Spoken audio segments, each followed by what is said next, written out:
علیکم ورحمۃ اللہ وبرکاتہ۔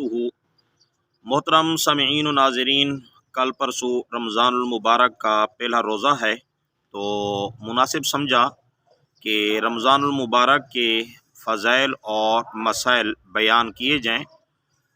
تو سب سے پہلے رمضان المبارک کی فضیلت کے بارے میں آپ کے سامنے عرض کرنا چاہتا ہوں۔ اللہ تعالیٰ قرآن پاک کے اندر ارشاد فرماتے ہیں، اعوذ باللہ من الشیطان الرجیم، بسم اللہ الرحمن الرحیم، یا ایہا الذین آمنوا کتب علیکم الصیام کما کتب علی الذین من قبلکم لعلکم تتقون۔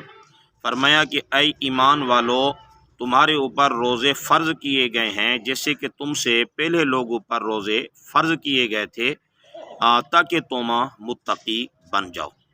تو محترم سامعین، اس آیت کریمہ سے یہ معلوم ہوا کہ جو پہلے امتیں گزرے ہیں، پہلے لوگ گزرے ہیں، تو ان پر بھی روزہ فرض تھا، لیکن ان کے روزے کی اور امت محمدیہ علی صاحبہا علیہ الصلاۃ والسلام کے روزے کی کیفیت کے درمیان فرق ہے۔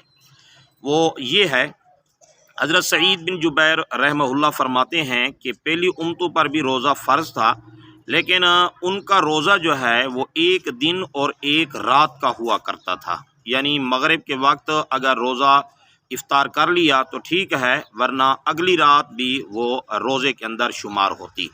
تو بہرحال اس سے معلوم ہوا کہ روزہ پہلے لوگوں پر بھی فرض تھا، اور ابتدائی اسلام کے اندر بھی روزہ اسی طرح تھا، اور بعد کے اندر حضرت عمر رضی اللہ تعالیٰ عنہ کا ایک واقعہ پیش آیا، اور اس طرح ایک اور صحابی کے ساتھ واقعہ پیش آیا، تو پھر یہ حکم جو ہے تبدیل ہو گیا کہ اب روزہ جو ہے وہ صبح صادق سے شروع کرنا ہے اور غروب آفتاب تک روزہ رکھنا ہے۔ جی، السلام علیکم ورحمۃ اللہ وبرکاتہ۔